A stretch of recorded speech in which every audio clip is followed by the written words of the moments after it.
mbanje kubaha ikaze muri Ntitubyumva Kimwe. Nge ndi Sayinzoga. Aha nkubwira uko mbyumva nawe ukambwira uko ubyumva. Ntitubyumva kimwe. Bamwe bati ngo nubundi nta nzoga za nzonyo. Ni umwiyemezi, ni umutubuzi, ni umusika mukora nka Pastor Yongwe. Gusa nabo babwira yuko amafaranga yiwe utayarya utayakobokeye. Nta n'igipfumuye ikigande cyangwa ikirundi kiwe yakwihera utabanje ngupfukame abo agatambaro hanagura songo yakwire kutoka Goma. Uwo na wundi ni umugabo witwa Prophet Joshua Pare Baptismo wa Faripupa. Sinzi niba wibuka zanzozi warotaga uri kurya pizza, inyama zitetse neza n'ibindi bintu bimisa neza. Kajya kumva kumbanya kwicwa n'imisonga ikomye urakangutse. Aho wakanguka gufita mero ku buryo niyo wamureba gukutwi wabonaga wakushona ukagutameruka kuri. Ibyo nibyo byabaye ku basore babiri, Platina na Neringabo. Uwashakaga amafaranga y'icyuzi yarayahawe kuko yayakobokeye. None Platina na Neringabo nabo ngo bakobotse intoki bandika amabanga nibabahe amamiliyoni yabo babemereye.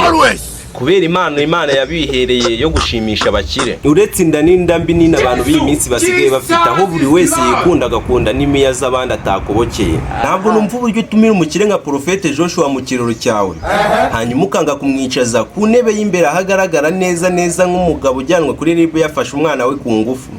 Nubwo we hatari by'abakeneye abashaka yuko abantu birebera songo yakwire kutoka Goma nka Pare Baptismo wa Faripupa. Sayinzoga nanjye nawe tubaye dufite amafaranga ahagije nta muntu wadutumira mu kiroro cyo ngo atwicaze mu mwijima aho buri wese atabona umujejeta faranga ubure kumwishyuza kugusaba imbabazi aho kumuha amafaranga wamwemereye. Oya wibyita ubusambo ahubwo ni isomo ku bashaka ubutunzi batakubokeye. Guharya gasore katiyemeye ni karongora inkumi. Kumvise kandi tubona benshi bagiye bapfira ku mupuri bazira kubushaka kuba ba champion mu irushanwa ryabuze nyiraryo. Ndakuryarya kugira ngo udaseba kandi nanjye sisebe. Warangiza ukagenda umvuga nkaho wamingiye nka kwambura. Ibyo nibyo Prophet Joshua yabwiye Neringabo na Platina bashaka kabaha miliyoni 5 ngo nuko bakoza album nziza. Ihene bayise Mutesi bwira itarishije. Bukeye mu gitondo barayibaga. Nuko abahanzi bacu babuze miliyoni 5 kubera kwirengagiza intumwa y'Imana ya 13 Joshua yari iri mu gisagara yaje kubareba ngibaho umugisha uturuka kuri data wa twese. Kera mu gihumbi kimwe n'indi mibare nibuka wasangaga basogokuruza na ba nyirakuruza baryaga ari uko baciye inkoro ku bakungu butwita abakire. Kera umugabo yazindukaga ajya gukuka, gutema icyarire, gukorera intoki kugira ngo arebe ko yabona amaramuko y'abana. None Nelson Byusa Byangabo na Nemeye Platina bashaka miliyoni 5 babemereye kubera agashinga bivumburiye ko gukora album. N'ubu umwana w'Imana Prophet Joshua yamenye ko batamukunda ahubwo bakunda inote ze.